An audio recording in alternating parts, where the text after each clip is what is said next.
Meus irmãos, nós vamos abrir a palavra de Deus na segunda carta do apóstolo Paulo a Timóteo, capítulo 3. Segunda carta de Paulo a Timóteo, capítulo 3.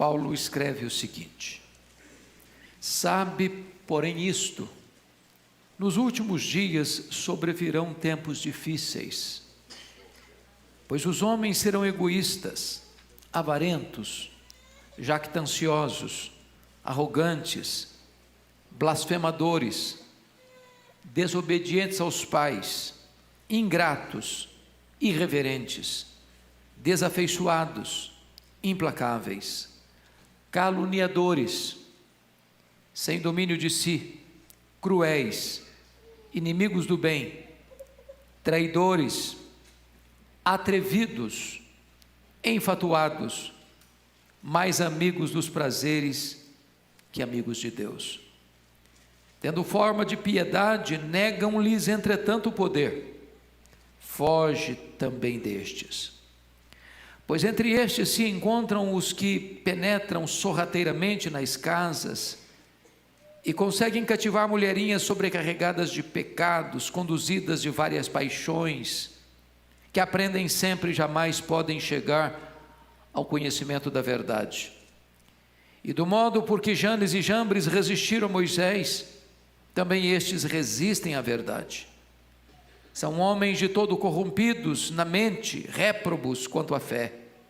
Eles, todavia, não irão avante, porque a sua insensatez será a todos evidente, como também aconteceu com a daqueles. Tu, porém, tens seguido de perto o meu ensino, procedimento, propósito, fé, longanimidade, amor, perseverança, as minhas perseguições e os meus sofrimentos, quais me aconteceram em Antioquia, Icônio e Listra. Que variedades de perseguições tenho suportado. De todas, entretanto, me livrou o Senhor. Ora, todos quantos querem viver piedosamente em Cristo Jesus serão perseguidos. Mas os homens perversos e impostores irão de mal a pior, enganando e sendo enganados. Tu, porém, permanece naquilo que aprendeste e de que foste inteirado, sabendo de quem o aprendeste, e que desde a infância sabes as sagradas letras, que podem tornar-te sábio para a salvação pela fé em Cristo Jesus. Toda a Escritura é inspirada por Deus e útil para o ensino, para a repreensão, para a correção, para a educação na justiça, a fim de que o homem de Deus seja perfeito e perfeitamente habilitado para toda boa obra. Conjuro-te perante Deus e Cristo Jesus, que há de julgar vivos e mortos, pela sua manifestação e pelo seu reino. Prega a palavra, insta, quer seja oportuno, quer não, corrige, repreende, exorta com toda a longanimidade e doutrina, pois haverá tempo em que não suportarão uma sã doutrina. Pelo contrário, cercar-se-ão de mestres segundo as suas próprias cobiças, como que sentindo coceira nos ouvidos, e se recusarão a dar ouvidos à verdade, entregando-se a fábulas. Meus irmãos, eu gostaria de pensar então com vocês sobre o tema: como enfrentar o fim dos tempos vitoriosamente. O apóstolo Paulo escreveu esta carta, segundo Timóteo, nos últimos dias da sua vida. Ele estava preso pela segunda vez em Roma, preso na masmorra mamertina, e ao escrever esta carta, ele já escreveu como alguém sentenciado à morte, no corredor da morte, aguardando o dia da sua execução. Daí essa carta ser revestida de tantas tensões, porque Paulo era o grande líder do cristianismo, e ele já estava sendo oferecido por libação. O tempo da sua partida, da sua morte já havia chegado. Para vocês terem uma ideia, ele escreve por volta do ano 67, e o incêndio de Roma aconteceu em 64, portanto já tem 3 anos que a igreja está sendo massacrada, que os crentes estão sendo queimados vivos, que os crentes estão sendo crucificados, que os crentes estão sendo martirizados. E não obstante esse fato, os falsos mestres daqui, dali, da acolá, estão espreitando a igreja, perseguindo a igreja, se inserindo no meio da igreja, para tentar perverter os crentes com falsos ensinamentos. Por outro lado, Timóteo, que deveria de assumir o bastão do evangelho, é jovem, é doente, é tímido, e Paulo escreve para este jovem, para reanimá-lo, para fortalecê-lo, para encorajá-lo. E Paulo começa a dizer para ele no versículo 1 o seguinte: sabe, porém, isto, nos últimos dias sobrevirão tempos difíceis. É claro que Paulo não está querendo dizer últimos dias, os últimos dias no sentido funilzinho escatológico, que imediatamente precederá a segunda vinda de Cristo, porque na linguagem neotestamentária, o fim dos tempos chegou em Cristo. Portanto, da primeira à segunda vinda de Cristo, nós chamamos todo esse tempo de fim dos tempos. Eles viveram dias difíceis, nós estamos vivendo dias difíceis. A palavra que aparece aí no grego, tempos difíceis, na verdade significam tempos furiosos. É a mesma palavra que Mateus emprega no capítulo 8, para descrever aqueles 2 endemoniados de Gadara que estavam furiosos. Poderíamos dizer que são dias satânicos, dias diabólicos, dias em que Satanás emprega toda a sua fúria para perverter os homens, para destruir valores, para desconstruir pilares morais e espirituais. A segunda coisa que Paulo vai trazer para nós de forma tão clara é que o caos da sociedade é resultado daquilo que os homens são. Preste bem atenção. Há um ditado popular muito conhecido no Brasil e no mundo, é que o homem é produto do meio. Isso não é verdade. O meio é produto do homem. Não é o meio que corrompe o homem em última instância, é o homem corrompido que corrompe o meio. A sociedade está um caos, é porque o homem corrompido afeta a sociedade.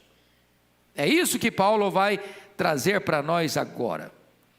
E eu queria que você observasse comigo algumas palavras-chave desse texto.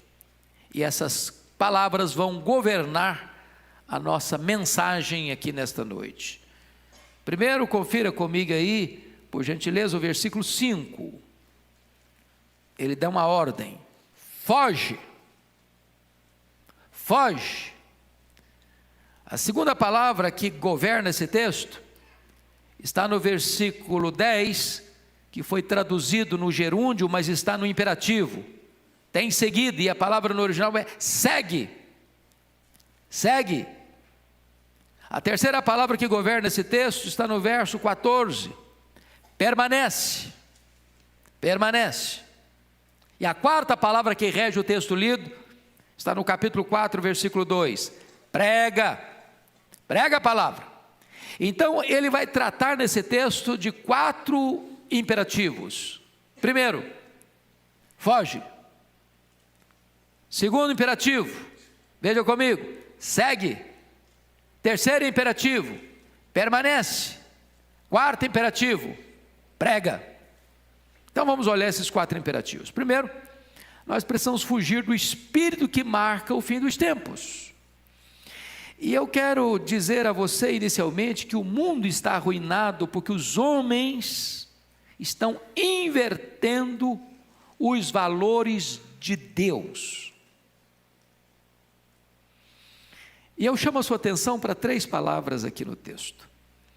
Você sabe que na língua grega nós temos várias palavras para amor: ágape, filéu, eros e estorguê. Aqui ele usa o amor filéu. E eu vou pedir que você memorize hoje 3 palavras gregas, que vão nos ajudar a entender o que o Paulo está dizendo. 3 palavras que começam com amor. O problema da sociedade, o problema meu, o problema seu, o problema do ser humano, é que ele usa o seu amor de maneira mal direcionada. Se não, vejamos. Primeira palavra que eu gostaria que você decorasse aqui, está no versículo 2. Pois os homens serão o quê? Egoístas. A palavra na língua grega, passando para o singular egoísta, é a palavra philautos. Você pode repetir essa palavra comigo? Philautos. Sabe o que é philautos? É aquela pessoa que pensa nela mesma, que busca a realização dela mesma, que busca fazer a vontade dela mesma, que a vontade dela tem que prevalecer sobre os outros. É aquela pessoa cuja vida gira em torno de si mesma. Ela não pensa no outro, ela não busca o interesse do outro, ela pensa que o mundo tem que girar em torno dela. Ela é egocêntrica, ela é egoísta, ela ama a si mesma, não num amor saudável, mas num amor distorcido, um amor que só pensa nela mesma, só busca a vantagem e os desejos e o cumprimento dos propósitos dela mesma. Esse é o philautos. Por que o mundo está assim? Porque as pessoas são egoístas, irmãos. O egoísta, ele quer tirar proveito do outro. O egoísta, ele quer que todo mundo sirva a ele mesmo. Ele usa as pessoas de uma forma a extrair o máximo delas e depois descartá-las. Como você chupa o caldo de uma laranja e depois joga o bagaço fora. Este é o problema da sociedade. As pessoas são egoístas. Marido egoísta, esposa egoísta, pais egoístas, filhos egoístas, patrões egoístas, empregados egoístas, governo egoísta, governados egoístas, cada um pensando em si e não no que é do outro. Isso adoece a sociedade. A segunda palavra que eu gostaria que você decorasse é a palavra seguinte: avarentos. Vamos pegar para o singular. A palavra avarento significa, a palavra grega é filarguros. Você pode repetir essa palavra comigo? Filarguros. Essa palavra filarguros é amante da prata. Arguros é prata.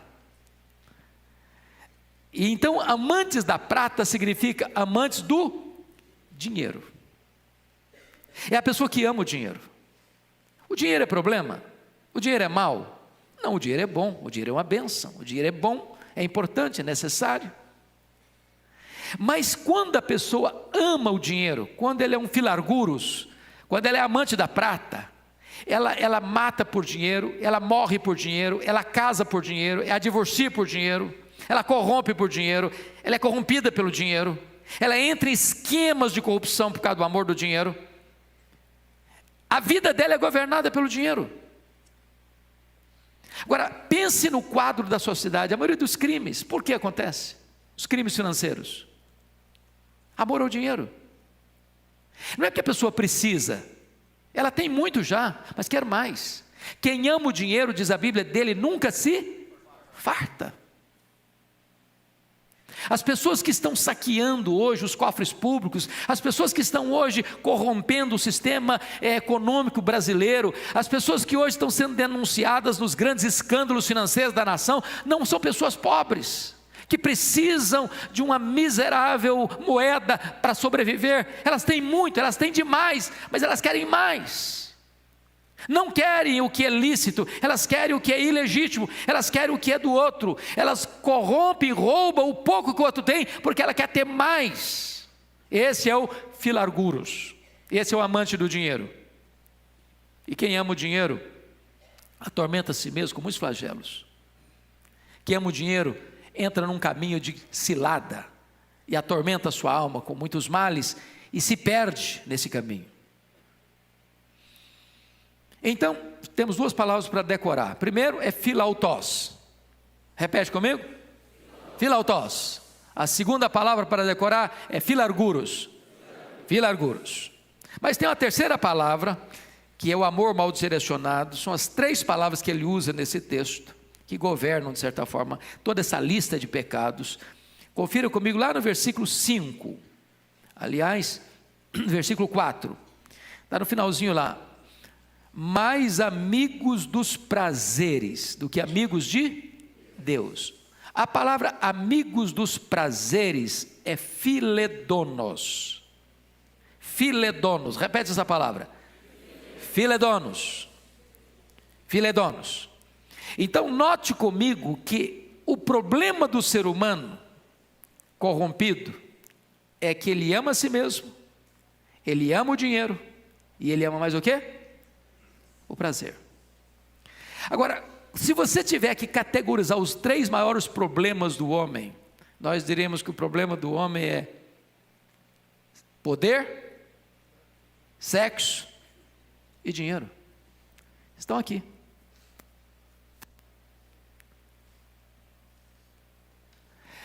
A busca do prazer desenfreado.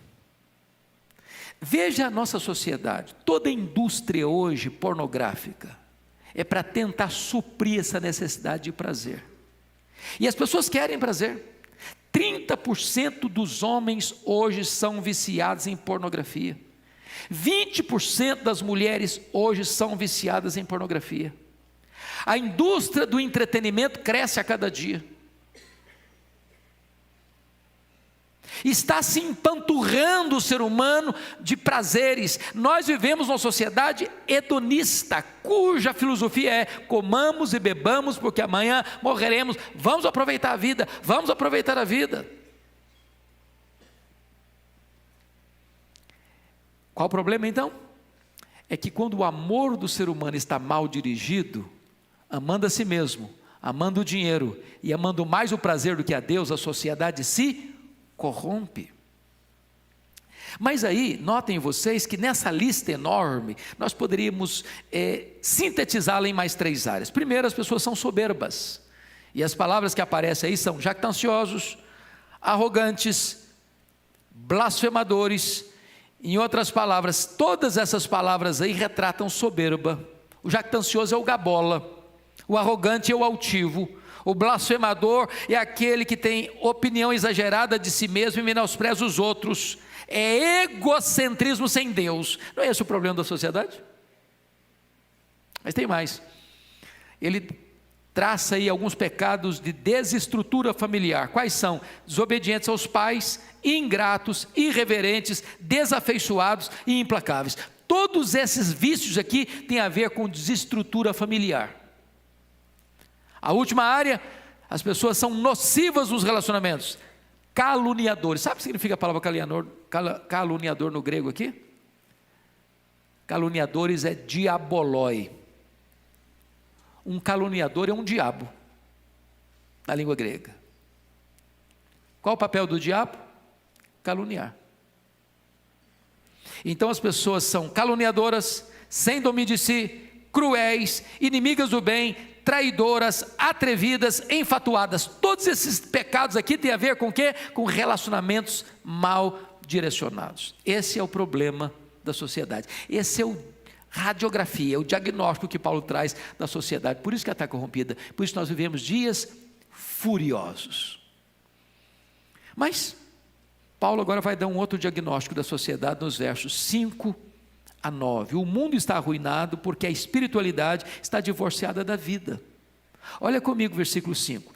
Tendo forma de piedade, negando-lhe entretanto o poder, foge também destes. Preste atenção, meus irmãos. Quando você lê essa lista dos versos 1 a 4, você fica pensando assim: bom, Paulo está fazendo uma descrição do submundo da sociedade. Sabe quem ele está descrevendo aqui? Os religiosos. Sabe quando a religiosidade se corrompe? Quando as pessoas mantêm a forma, mantêm a aparência.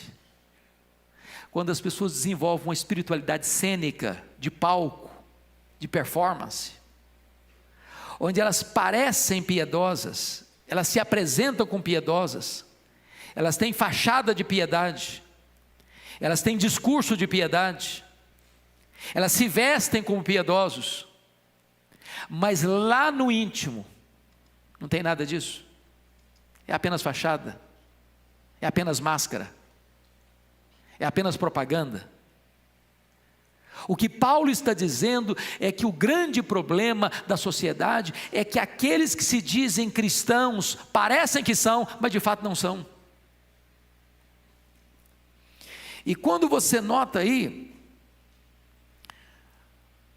Paulo diz assim para Timóteo: Timóteo, foge desses, que só tem aparência, que só tem casca, que só tem verniz, que só fazem propaganda, mas que não tem de fato uma vida íntegra, real, concreta, piedosa, para exaltar e glorificar a Deus.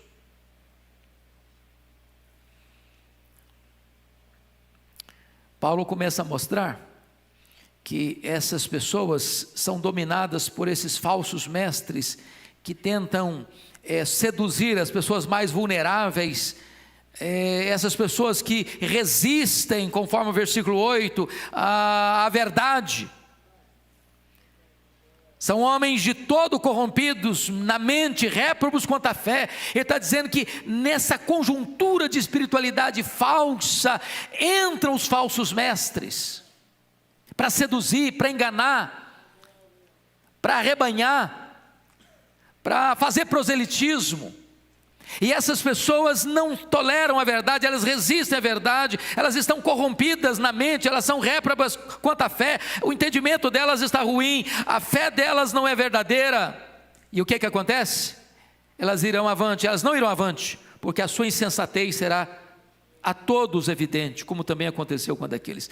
Sabe o que está acontecendo aqui? O que Paulo está dizendo é o seguinte: os falsos mestres, os falsos pregadores, os falsos profetas, vão chegar um momento, irmãos, que vai entrar em ressaca. A falsa religião vai entrar em ressaca. Vai chegar um momento em que as pessoas vão acordar. Vai chegar um momento que os olhos vão se abrir. Vai chegar um momento que as pessoas que estão sendo enganadas vão abrir os olhos e falar: não é isso, não é possível, eu estou sendo enganado, eu estou sendo ludibriado. E essas pessoas não vão avante, porque o engano delas, a avareza delas, a ganância delas, o falso ensino delas vai ser desmascarado. E então, depois que Paulo diz assim: foge desses, ele dá o segundo conselho. Confira comigo, por favor, versículos 10 a 12. Precisamos seguir o exemplo daqueles que andam com Deus. Então você que está aqui hoje, acautele-se para você não seguir os passos daqueles que não têm compromisso com a verdade de Deus. Foge deles, foge deles. O que você vai fazer? Só fugir do erro? Só fugir dos falsos mestres? Não. Agora Paulo diz no versículo 10: tu porém segue de perto, ou tem seguido de perto o meu ensino, o meu procedimento, o meu propósito, a minha fé, a minha longanimidade, o meu amor, a minha perseverança. E eu chamo a sua atenção aqui para um ponto importantíssimo. Você e eu precisamos de modelos, de exemplo. Irmãos, nós temos o nosso modelo maior, que é Cristo, mas nós precisamos olhar para gente de carne e osso como você e eu, dizer: eu estou seguindo gente que anda com Deus, gente que conhece a Deus, gente que tem ensino genuíno, gente que tem procedimento verdadeiro, gente que tem fé genuína e pura. Para um pouquinho comigo. Eu fui criado na região rural. E na região rural você sabe que o que separa um sítio do outro, uma fazenda da outra, são as cercas. Cercas. E quando você vai fazer uma cerca de arame, por exemplo, farpado, você tem as estacas e você tem os mourões. O mourão é uma tora grande, robusta. De quando em quando você bota um mourão. Aquele mourão é que sustenta a cerca, e no meio dos mourões você põe estacas mais frágeis. A igreja precisa de mourões. De mourões que dão sustentação. De você olhar para ela e dizer: aqui está a verdade, ensina a verdade, prega a verdade. Você olha para ela e diz: aqui tem exemplo, aqui tem caráter. E você olha para ela e você vê: aqui tem propósito, aqui tem fé genuína, aqui tem paciência, aqui tem amor, aqui tem perseverança. Como é que você conhece um crente genuíno, um líder genuíno? Primeiro, irmãos, a sua vida é aberta para todos verem. Está escrito aí, ele tem procedimento. Procedimento é conduta. Segundo, ele tem ensino e doutrina verdadeira. Segue o meu ensino. Terceiro, ele tem propósito claro. Segue o meu propósito. Quarto, ele está pronto a sofrer. Preste atenção nisso. Preste atenção nisso. O falso mestre não está disposto a sofrer. Falso mestre quer tirar proveito. Ele explora as ovelhas. Ele tira a lã das ovelhas. Ele come a carne das ovelhas. Ele se serve das ovelhas. Quando o lobo chega, corre, foge, porque ele também é um lobo. Mas o líder genuíno, verdadeiro, diz o apóstolo Paulo aqui: e as minhas perseguições e os meus sofrimentos, quais me aconteceram. E ele começa a citar da primeira viagem missionária que ele fez. E ele diz: quantas e variadas perseguições tenho suportado, entretanto Deus é fiel, porque de todas Deus me livrou. E ele chega a dizer no versículo 12: aqueles que quiserem viver piedosamente em Cristo serão perseguidos. Então deixa eu fazer uma pergunta para você: você tem sido perseguido? Que não diz aí, a maioria vai ser perseguido, alguns vão ser perseguidos. Um dia perguntaram para um professor lá em Recife, foi professor do Reverendo Rival, Francisco Leonardo. Perguntaram assim: reverendo Francisco, se a igreja for mais perseguida, ela será mais fiel? Ele respondeu: não. Se a igreja for mais fiel, ela será mais perseguida. O mundo nunca concordou com a igreja. O mundo nunca aceitou a igreja. O mundo sempre falou mal da igreja. Essa tentativa de imitar o mundo, de tentar agradar o mundo para conquistar o mundo, é falsa essa tentativa. Isso é um engodo, isso é um engano. A igreja é sal, a igreja é luz. A igreja só impacta o mundo na medida em que ela é diferente do mundo, em que ela traz uma vida diferente do mundo. A igreja não pode se associar com o mundo, porque a amizade do mundo é pior do que a espada do mundo. E desta forma, meus irmãos, nós precisamos entender que quando a igreja é perseguida, só porque a igreja é fiel, ela é perseguida, e quando a igreja é perseguida por sua fidelidade, a igreja avança, a igreja cresce, a igreja experimenta as maravilhas de Deus. Terceira palavra que Paulo vai usar: a primeira é foge, a segunda é segue, a terceira palavra é permanece. Então eu gostaria que você olhasse comigo agora nos versículos 13 a 17. Paulo está dizendo para Timóteo: Timóteo, o grande problema dos falsos mestres é que eles estão mudando e mudando e mudando e mudando e mudando. Já percebeu isso, irmãos? Uma igreja que não tem compromisso com a verdade, ela está sempre tendo necessidade de inventar alguma novidade para atrair as pessoas. Um tipo de culto, um tipo de liturgia, um tipo de música, um tipo de mensagem, ela está sempre mudando. Por quê? Porque novidade é igual chiclete. Você compra um chiclete, põe na boca, mastiga, é docinho. Daqui a pouquinho o doce acaba, vira borracha. Você começa a mastigar a borracha. Aí você tem que inventar uma outra novidade. Aquilo passa também, é uma onda, passa. Aí Paulo está dizendo para Timóteo: Timóteo, não entra nessa onda não, filho. Esse negócio de falso mestre. Você, meu filho, permanece. Mas permanece, Tiago, naquilo que você aprendeu. Você sabe de quem você aprendeu. Você aprendeu isso desde a sua infância. Desde a sua infância você conhece e sabe as sagradas letras que tornam você sábio para a salvação. Permanece na palavra, filho. Não se deixe seduzir não. Não se deixe ludibriar não. Não se encante com esse glamour das novidades do mercado da fé não. Permanece, filho, firme na palavra. Oh, irmãos, essa é a maior necessidade da igreja brasileira. O que mais a igreja brasileira precisa é de uma reforma nos púlpitos.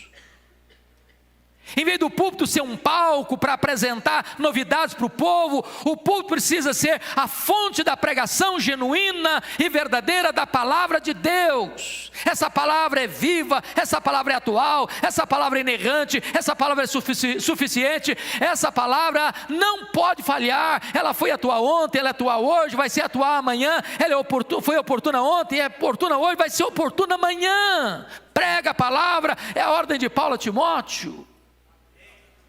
Nós precisamos, irmãos, de um verdadeiro reavivamento nos púlpitos, uma volta para as Escrituras. E aí, Paulo vai mostrar para Timóteo que há um contraste entre a instabilidade dos impostores e a firmeza dos que permanecem na palavra de Deus. Tanta novidade hoje, irmãos. Vocês acham que tem novidade nas igrejas hoje? Irmãos, tem dia que eu faço o seguinte propósito: hoje eu vou ligar a televisão, vou assistir um sermão, vou ficar pelo menos 5 minutos sem mudar de canal, com 2 minutos eu não aguento, fervo o sangue.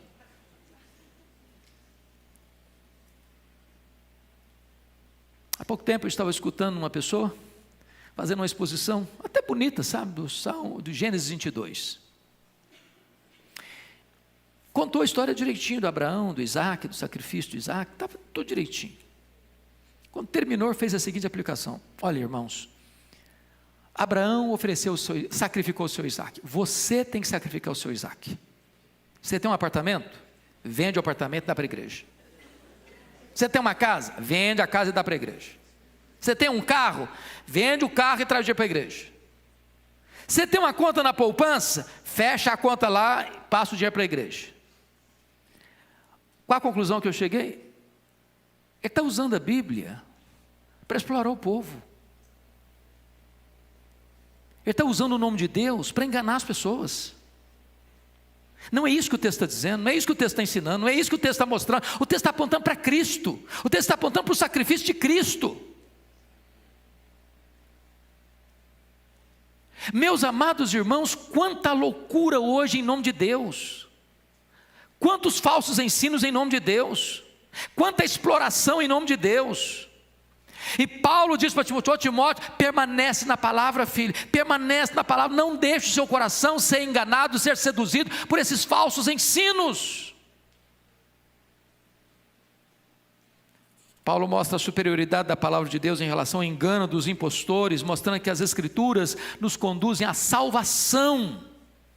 As Escrituras anunciam a salvação cristocêntrica. Olha comigo o versículo 15: e que desde a infância sabes as sagradas letras que podem tornar-te sábio para a salvação. De que maneira?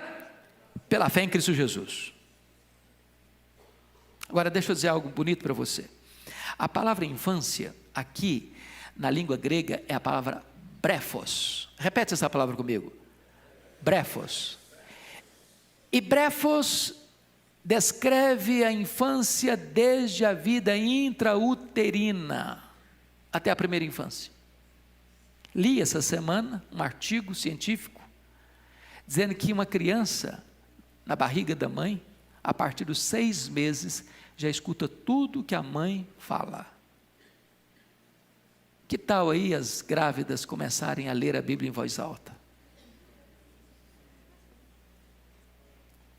Desde a infância. Torna sábio para quê? Para a salvação. Pelas obras? Não. Pela fé em Cristo Jesus. As escrituras são de origem divina. O texto diz, versículo 16, toda a escritura é inspirada por Deus, soprada por Deus. A palavra de Deus, irmãos, é inerrante, é infalível, é suficiente. Eu não preciso de novas revelações. Eu não preciso buscar profetadas aqui e acolá. A verdade de Deus está revelada, ela é última para nós. A Bíblia diz, Billy Graham, tem uma capa ulterior. Eu não preciso buscar novas revelações, não. A revelação de Deus está completa, é nas Escrituras. Isso é maravilhoso, sabe por quê? Porque não tem mais jeito de você ser enganado se você permanecer na palavra. Porque a mesma Bíblia que o pregador lê, é a Bíblia que você lê. E quando você escuta um pregador, você está com a Bíblia na mão, e você tem que examinar lá na Escritura, será que esse cara está falando isso mesmo? É isso mesmo que está escrito aqui? É isso mesmo? Você tem que ser um crente beriano. E para você ser um crente beriano, você precisa ler Bíblia, você precisa conhecer Bíblia, você precisa estudar a Bíblia, para que a pessoa, ao falar, você possa filtrar se o que ela está ensinando, de fato tem base na Escritura. Eu recebi um e-mail hoje à tarde, uma pessoa muito aflita, diz, pastor, eu estou aqui perturbado. Eu falei, o que foi, filha? É que uma pessoa me disse, que recebeu uma revelação de Deus, quando fala uma pessoa que recebeu uma revelação de Deus, eu boto os dois pés para trás, que o pecado de Adão e Eva de comer o fruto proibido, ali era o sexo. É que se o homem comesse o fruto, ele iria procriar, como Deus é o Criador, o homem teria também esse poder. É isso mesmo, pastor? Pô, já fiquei admirado da pergunta, porque um crente que conhece o mínimo de Bíblia, já não ficaria nem perturbado com isso, já daria a resposta ali mesmo.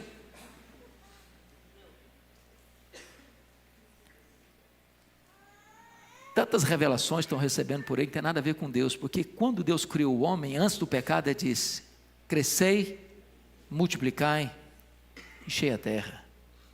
É claro que o fruto proibido não é sexo. O sexo já era desfrutado antes da queda, sem qualquer problema, é bênção de Deus. Por isso Deus instituiu o casamento. Mas, terminando, Paulo vai para a quarta palavra. A primeira palavra qual é? Foge. A segunda palavra é? Segue. A terceira palavra é? Permanece. A quarta palavra é? Prega. Então vamos ver agora capítulo 4, a 4, Paulo mostra a base da sua exortação. Devemos, preste atenção nisso, olhar, irmãos, para o dia da prestação de contas. Conjuro-te perante Deus e Cristo Jesus, que há de julgar vivos e mortos pela sua manifestação e pelo seu reino. Prega a palavra. Sabe o que está dizendo? O que ele está dizendo aqui? Ô meu irmão, você que foi salvo, você que encontrou a graça, foi encontrado pela graça de Deus, você precisa pregar a palavra. Sabe por quê? Você vai ter que um dia comparecer perante o juízo de Deus. Vai prestar conta da sua mordomia.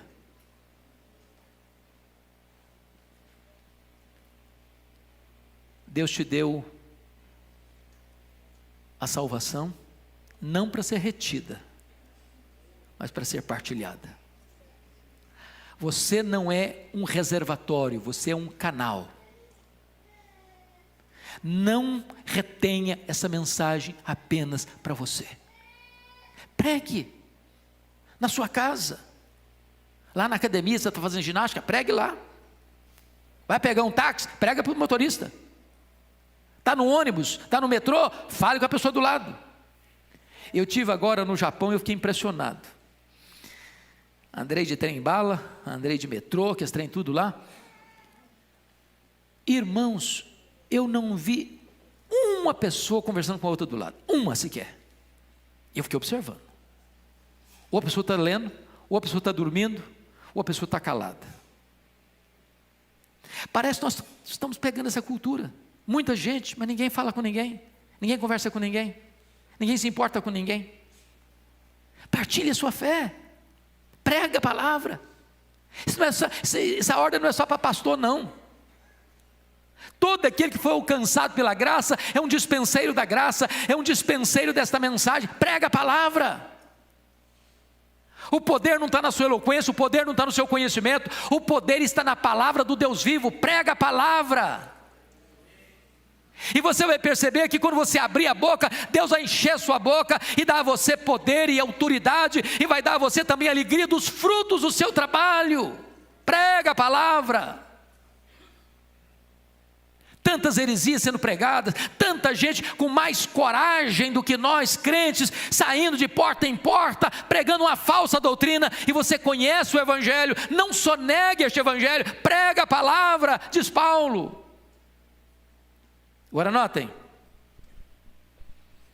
Paulo não manda pregar sobre a palavra, ele manda pregar a palavra, porque a palavra é o conteúdo da pregação e a autoridade do pregador. Você não tem outra mensagem, você não cria mensagem, você não inventa mensagem, a mensagem está aqui, é a palavra. Comunique essa palavra. De que maneira? De forma urgente, insta, quer seja oportuno, quer não. De que maneira? Contextual, corrige, repreende, exorta. De que maneira? Paciente, com toda a longanimidade. De que maneira? De forma fiel, com toda a doutrina. Então vamos resumir, para terminar. Vamos resumir para terminar. Nós falamos que a sociedade está corrompida porque o amor está mal direcionado.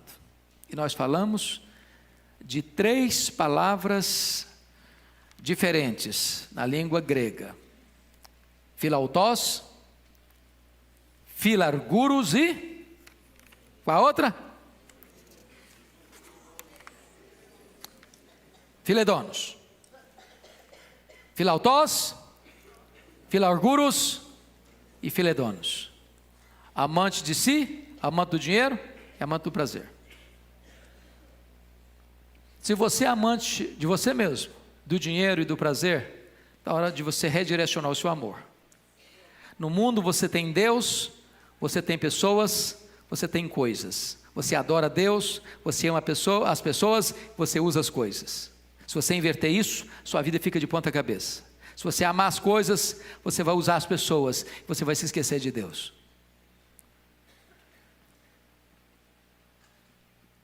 Como é que nós vamos fazer? Foge. O que é que você precisa? É encontrar mourões da fé. Você vai olhar para o que elas pregam, você vai olhar como elas vivem, você vai olhar como é que elas estão dispostas a sofrer por este Evangelho. E você vai permanecer, sem buscar novidades, sem se atrair pelas novidades, permanece na palavra, o que os profetas fizeram, o que os apóstolos fizeram, o que os pais da igreja fizeram, o que os reformadores fizeram, o que os avivalistas fizeram, o que nós estamos fazendo, os nossos filhos vão fazer, os nossos netos vão fazer, prega a palavra. Se Jesus não voltar daqui a 200 anos, nós vamos continuar pregando a palavra.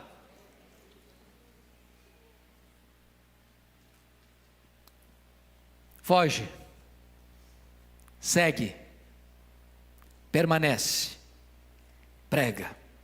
Esses são os imperativos de Deus para você e para mim nesta noite. Vamos ficar em pé?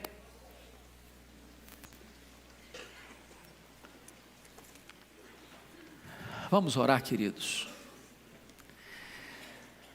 Ó Deus, receba a nossa gratidão nesta noite, porque a Tua palavra, que é viva, que é atual, que é poderosa, traz para nós um diagnóstico, uma radiografia da sociedade em que vivemos. Os dias são maus, são furiosos, porque o amor das pessoas está mal direcionado, porque a família está se desconstruindo, porque os relacionamentos estão adoecidos. E nós te pedimos, Deus, que seja hoje aqui nesse lugar um tempo de restauração, que Tu trates conosco, para que a nossa vida esteja com amor direcionado, amando a Ti sobre todas as coisas e amando o nosso próximo como nós mesmos. Ajuda-nos, Deus, a não amar o dinheiro, mas usá-lo para a Tua glória. Ajuda-nos, Deus, a sermos mais Teus amigos do que amigos dos prazeres, a nos deleitarmos em Ti, buscando o prazer genuíno e verdadeiro, e jogando para fora da nossa vida qualquer prazer que seja carnal, que esteja a ponto de destruir a nossa alma. Deus amado, rogamos-te que tu nos ajudes a imitar aqueles que andam contigo, que tu nos ajudes a permanecer firmes na tua palavra, sem nos desviarmos nem para a direita, nem para a esquerda, e ajuda-nos, meu Deus, a não reter esta palavra, mas pregá-la na força e no poder do teu Espírito, em nome de Jesus e para a glória de Jesus oramos, amém. Amém.